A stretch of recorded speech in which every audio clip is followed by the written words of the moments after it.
இங்கே இந்த பையன் ஃப்ரெண்டுக்கிட்ட உட்காந்து சொல்லிக்கிட்டு இருக்கான். இன்டர்வியூ போயிட்டு வந்தேன்டா. அங்கே போனால் நான் ஃப்ரெஷர்ன்னு சொன்னால் வேலைக்கு எடுத்துக்க மாட்றானுங்க. எக்ஸ்பீரியன்ஸ் வேணும்னு கேட்குறானுங்க. இவனுக்கு வேலைக்கு சேர்த்துறதுனால நம்ம எக்ஸ்பீரியன்ஸ் ஆக முடியும்னு சொல்கிறான். அப்போ இவனுக்கு 2 பேர் கடையில் டீயும் சிகரெட்டும் வாங்குறானுங்க. இவன் மூக்குலேருந்து ரத்தம் வந்தவனா ஃப்ரெண்டு கேட்குறான் என்னடா ஆச்சுன்னு. ஒன்றும் இல்லைன்னு சொல்லிட்டு இவன் வீட்டுக்கு போயிடுறான். அவங்க அக்கா திட்டுறாங்க எவ்வளோ இன்டர்வியூ தான்டா அட்டன் பண்ணுவேன், வேலையே உனக்கு கிடைக்க மாட்டேங்குதேன்னு சொல்லிட்டு இவனும் எக்கச்சக்க இன்டர்வியூ அட்டன் பண்ணி பார்க்குறான். எதுவும் செட் ஆகலைன்ற சமயத்தில் அவங்க வீட்டில் கடங்காரங்களாம் வந்து பிரச்சனை பண்ண ஆரம்பிச்சிடுறாங்க. இவனுக்கு ரொம்ப சங்கடமாக இருக்குது. அவங்க அக்கா கூப்பிட்டு சொல்லிடுறாங்க நீ பொறுப்பு இல்லாமல் சுத்தாத, சீக்கிரமாக வேலைக்கு போன்னு சொல்லிட்டு அவங்க புருஷன் வீட்டுக்கு கிளம்பி போயிடுறாங்க. இவன் எக்கச்சக்க இன்டர்வியூ அட்டன் பண்ணி கடைசியாக ஒரு வேலை கிடைக்குது. அப்பாயின்மெண்ட் லெட்டர் வாங்கிட்டு வெளில வரும்போது மூக்குலேருந்து ரத்தம் வந்து தலை சுற்றிடுது.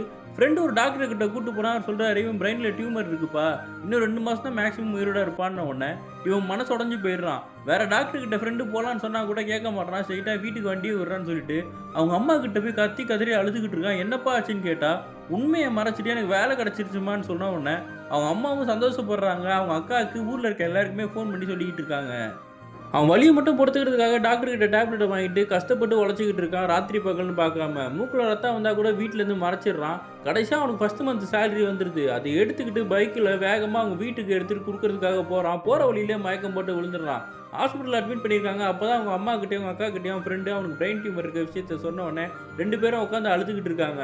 உள்ளே போய் அவன் பையனை பார்க்கும்போது அவன் சொல்கிறான் ஏன்டா இந்த விஷயத்த மறைச்சான்னு கேட்கும்போது இல்லைம்மா நான் கடைசி வரைக்கும் சிரித்த மாதிரியே இருக்கிறது தான் உங்கள் நினைவில் இருக்கணும், எனக்கு இந்த நோய் இருக்கிறதே மறந்துடுங்கன்னு சொல்லிட்டு அப்போ அந்த பையன் அவங்க அம்மாவை பிடிச்சிக்கிட்டே அந்த இடத்துல இறந்து போயிடுறான்.